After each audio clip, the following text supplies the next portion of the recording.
how I guess we'll start. How did you enjoy your time away, or did you get some time away?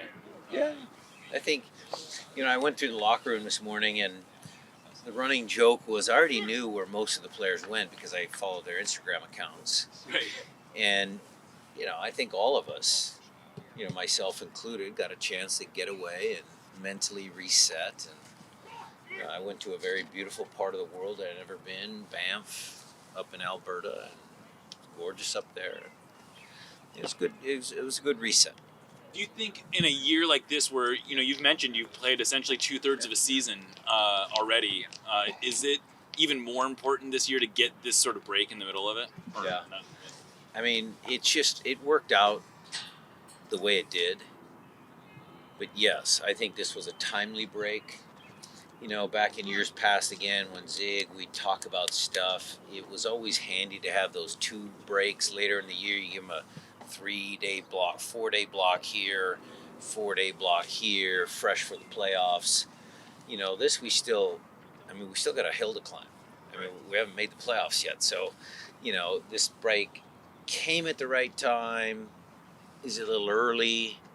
And then the last thing that we factored in when we were talking about stuff this morning, just is the internationals. How do we get the internationals a break when they come back? Because they've been on their feet for a long time as well. Have you had a chance to reflect at all on the first part of the season? A little bit, yeah, a little bit. I mean, look, in many different ways, it's been a massive success, but we all know that the MLS Cup is the biggest trophy that we play for. This is America, it's United States, and playoffs, and that's still the goal. Are we happy with CCL? Absolutely. Was that groundbreaking for MLS? Absolutely. Was it great for the players that put a lot of time and hard work in? As I'm watching Tommy Dutra again, last guy's out here working the goalkeepers. Yeah, the reward for hard work, yes, very proud of that. Very. Speaking of Steph, what have you made of his season so far? I don't know that it's been celebrated like this, but he, by some measures, he's having one of his best years yet. Yeah. For me, it's twofold. I mean, you can look at his goals against average, his save percentage, what are the other, all of those stats, and you can dissect those top to bottom. But the one thing that you can't dissect with the stats is critical saves in critical moments. And I go back to that New York City FC game, and I know he had like 9 saves or whatever as one of his best games ever. But the quality of those saves, I said the timing of those saves, because we were up 3-1 and for them to score would have been 3-2 aggregate, makes the game change until Raul does his little bit of magic with Nuhu. So it's the timeliness of his saves, when he makes the big saves, how he makes the big saves, that are just as important as all the statistics. And that to me is always kind of his leadership by example has been great for this club. I know we've asked you sort of about this, but do you remain a little surprised that he hasn't gotten more of a look at the national team? Yeah. But look, Greg has a certain way of playing, and the goalkeepers are involved, and Steph's a shot stopper, and other guys can play with their feet. And how do you want your team to be set up?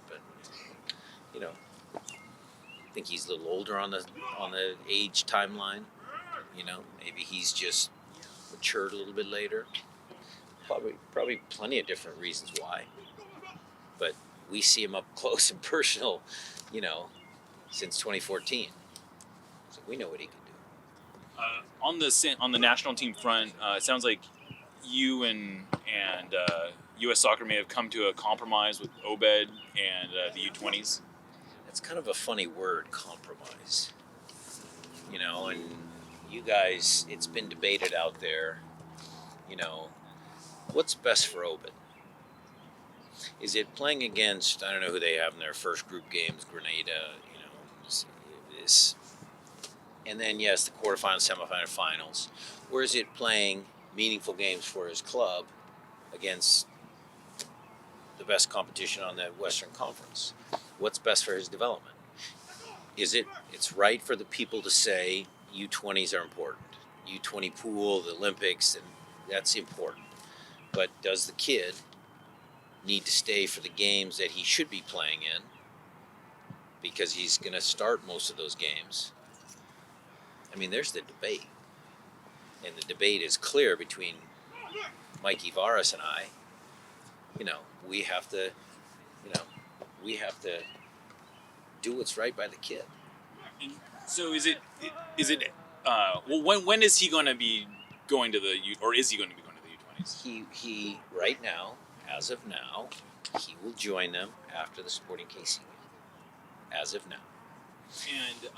And were you and I don't know how much you want to get into this, but were you and Varys pretty on? Like, did you guys have a equal understanding of what was best for him and what?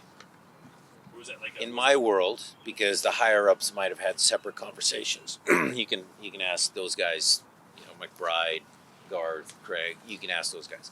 On my level, we had a very good conversation when Mikey Varas first took the job.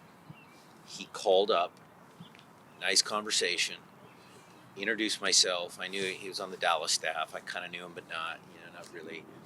And Henry and Mikey and I had a good conversation, multiple conversations about Obed and about Danny Levin and about Josh and Reed. And, it's good to have communication with your national team coaches. And that was the thing that I appreciated about Mikey. So for us, it was pretty easy. Hey, I need Obed for these games. Yeah, but this is really big for the cycle. Great, let's talk about it. And we found a solution. There was no real, debate back or forth. The kids' well-being was always the first priority. And did Obed weigh in on what he wanted? I talked to Obed. He's excited to play for his national team. There is that, dual citizenship issue, but right now he's excited to play for the 20s. It's important to him. He's deserved of that. I mean, he's a good player, good talent. And have you gotten any calls as to how it's going with Reed with the U19s? No, I have not checked in with that, but today's my first day back. That's a good reminder.